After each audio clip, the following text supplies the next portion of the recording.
Hello guys, welcome to my channel PK commerce study.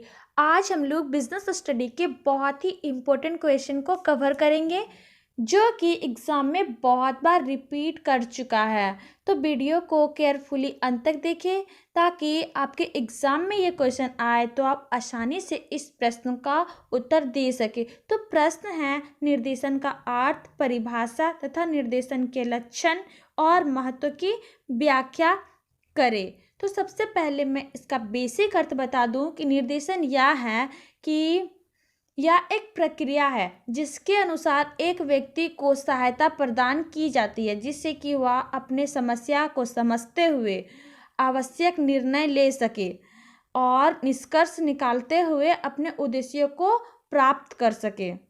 सभी क्षेत्रों में निर्देशन का बहुत ही महत्वपूर्ण योगदान होता है। निर्देशन का बेसिक मीनिंग यह होता है कि किसी को निर्देश देना, एक सही दिशा निर्देश देना ताकि वो अपनी कार्य में सफलता आसानी से प्राप्त कर सके।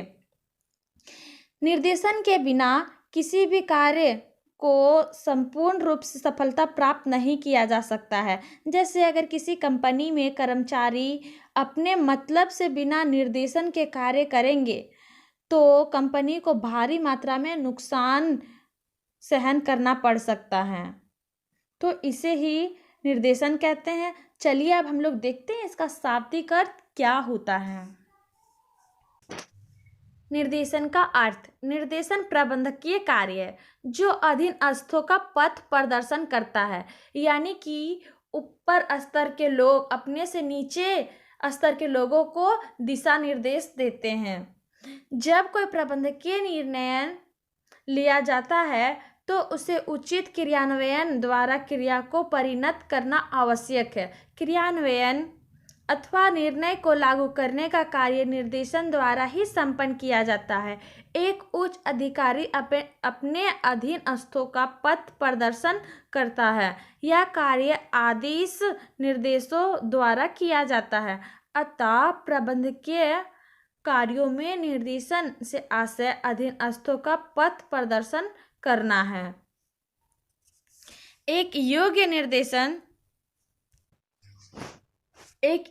निर्देशन अपने अधीनस्थों को प्रभावपूर्ण दल के रूप में संयोजित करके श्रेष्ठ परिणाम प्राप्त करने में समर्थ होता है।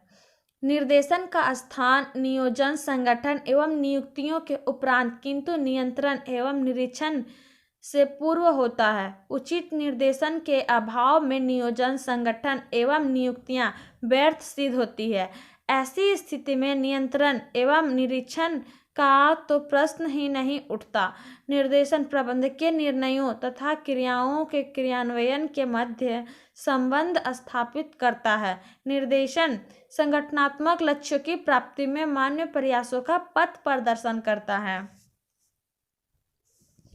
अब हम लोग निर्देशन की परिभाषाएं को देखेंगे। पहला है डिमोक के अनुसार।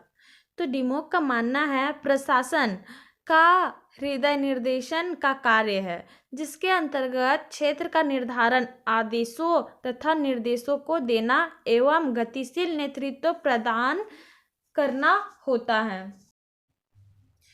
दूसरी परिभाषा है अर्नेस्ट डेल के अनुसार। निर्देशन व्यक्तियों को यह बतलाता है कि वे क्या करें और यह देखना कि वे उसे अपनी पूर्ण योग्यता के साथ करें।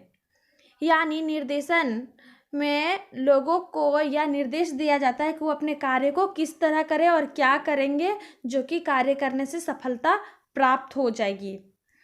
तीसरा, श्री कुंटज एवं ओडोनिल के अनुसार अधीनस्थों के पथ प्रदर्शन तथा पर्यवेक्षण का प्रबंधकीय कार्य ही निर्देशन है। तो चलिए देखते हैं अब इसका निष्कर्ष क्या निकलता है।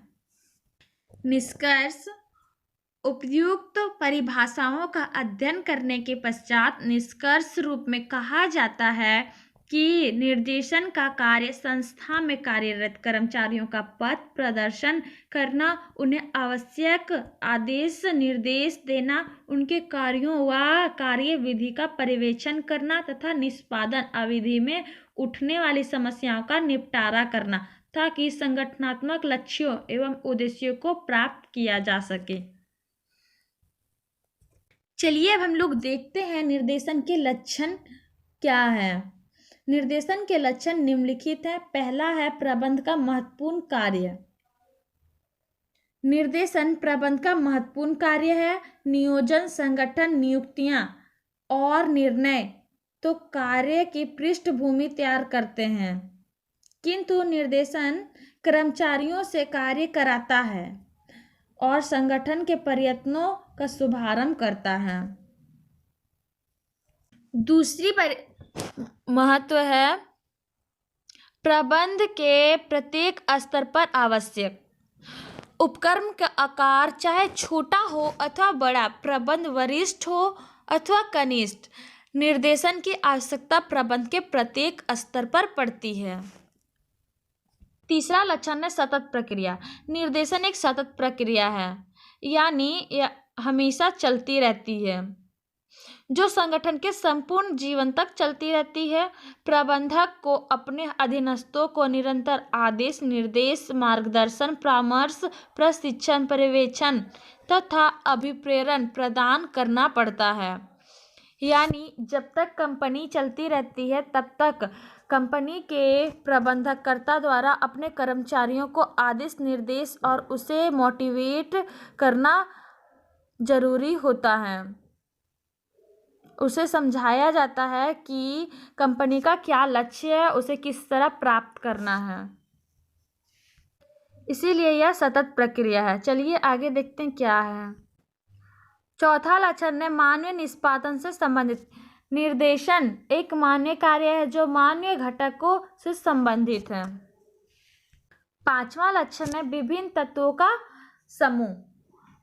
निर्देशन कोई एक कार्य नहीं है, अपितु विभिन्न तत्वों का समूह है, जिसके अंतर्गत पर्यवेक्षण, अभिप्रेरण, नेतृत्व तथा संदेशवाहन आते हैं।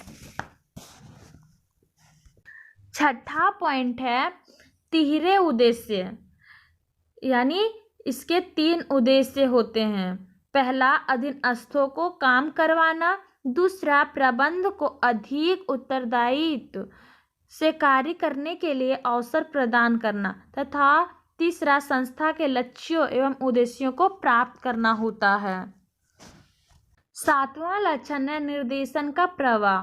निर्देशन का प्रवाह ऊपर से नीचे की ओर चलता है या उच्च स्तरीय प्रबंध से प्रारंभ होकर निम्न स्तरीय प्रबंध पर समाप्त हो जाता है।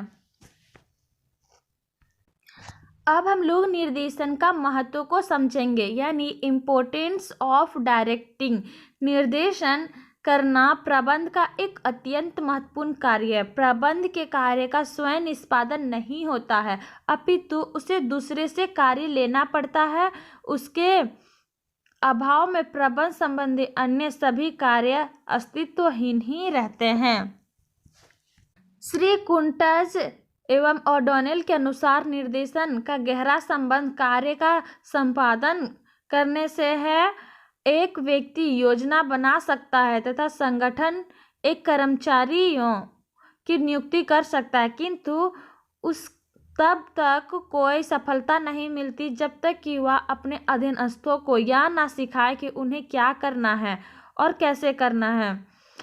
प्रबंध के अन्य सभी कार्यों तथा निर्देशन की तुलना एक सुस्त मोटर गाड़ी में केवल बैठने तथा उसके इंजन के चालू करके उसे गियर में डालने के अंतर से की जा सकती है। निर्देशन का महत्व निम्नलिखित से भली प्रकार स्पष्ट हो जाता है। निर्देशन का पहला इम्पोर्टेंस है क्रियाओं का प्रारंभ। सभी प्रकार के उपक्रमों में क्रियाओं का प्रारंभ निर्देशन से होता है। यह निर्देशन ही है जो कर्मचारियों को प्रारंभ में यह बताता है कि उन्हें कौन सा कार्य कब और कैसे करना है। दूसरा इम्पोर्टेंस है प्रबंध के सभी स्तरों पर निर्देशन आवश्यक होता है। प्रबंध के तीनों स्तरों अर्थात उच्च, मध्यम तथा निम्न पर निर्देशन की आवश्यकता होती है। तीसरा इम्पोर्टेंस है समन्वय का आधार। समन्वय प्रबंध का सार है। या निर्देशन ही है जो व्यक्तिगत प्रयासों के समन्वय स्थापित करता है। चौथा इम्पोर्टेंस है अभिप्रेरण का साधन। निर्देशन का संबंध मानव घटक को अभिप्रेरित करने से है, जो कि एक अत्यंत नाजुक कार्य है। व्यावसायिक क्रियाओं द्वारा श्रेष्ठ परिणामों की प्राप्ति के लिए यह आवश्यक है कि कर्मचारियों से उनकी पूरी क्षमता में कार्य लेने के लिए उन्हें मौद्रिक तथा अमौद्रिक सभी प्रकार की प्रेरणाएं यथासमय प्रदान की जाए। यह कार्य सफल निर्देशन द्वारा संपन्न किया जाता है। तो आज के लिए इतना ही। उम्मीद है आप लोग निर्देशन के मीनिंग को बहुत ही अच्छे से समझे, इसके इम्पोर्टेंस को भी। तो ऐसे ही इम्पोर्टेंट प्रश्नों के उत्तर पाने के लिए हमारे चैनल को लाइक करें, सब्सक्राइब करें और शेयर ज़रूर करें। और कमेंट सेक्शन में कमेंट करके ज़रूर बताएं कि आपको यह वीडियो कैसा लगा, आपके लिए हेल्पफुल है या नहीं। और इसी तरह के इम्पोर्टेंट प्रश्नों का उत्तर पाने के लिए कमेंट्स करके ज़रूर बताएं कि आपको किस तरह का प्रश्न का ज़रूरत है।